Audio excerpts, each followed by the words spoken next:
Big Boss Malayalam season 7 Big Boss ഷാനവാസിനെ confession റൂമിലേക്ക് വിളിച്ചിരിക്കുകയാണ്. എന്നിട്ട് ഷാനവാസിനോട് പറഞ്ഞ് ഒരു സീക്രട്ട് ടാസ്ക് തരാൻ പോവുകയാണെന്ന് പറഞ്ഞ്. അപ്പം ഷാനവാസ് ചോദിക്കുന്നത് എന്തുവാ ബിഗ് ബോസ് എന്ന് പറഞ്ഞ് അത് വൈകുന്നേരം ഒരു മിഡ് വീക്ക് എവിഷനുണ്ട്, ഫേക്കാണ്. അത് ഷാനവാസ് നല്ല രീതിയിൽ കൈകാര്യം ചെയ്യണം. കാരണം ഷാനവാസിന് ഈ വീട്ടിൽ നിന്ന് പോകണമെന്ന് ആഗ്രഹിക്കുന്നവരാണ് അവരുടെ പേര് പറയാൻ പറയും. അപ്പം പറയും ഫേക്കല്ലേ, ഫേക്കാണെങ്കിൽ ആദിലയുടെ ഈ സീക്രട്ട് ടാസ്കിൽ ആദിലയുടെ പേരാണ് ഷാനവാസ് പറയുന്നത്.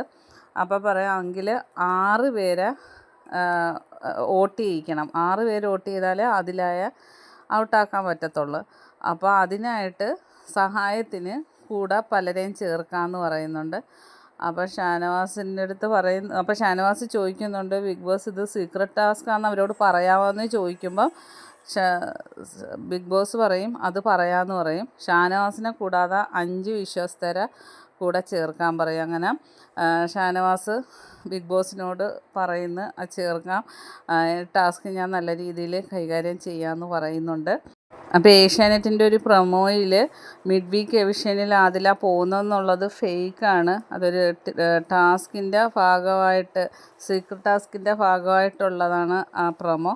ബാക്കി അപ്ഡേറ്റുമായിട്ട് വീണ്ടും കാണാം. എൻ്റെ ചാനലൊന്ന് സബ്സ്ക്രൈബ് ചെയ്യണം.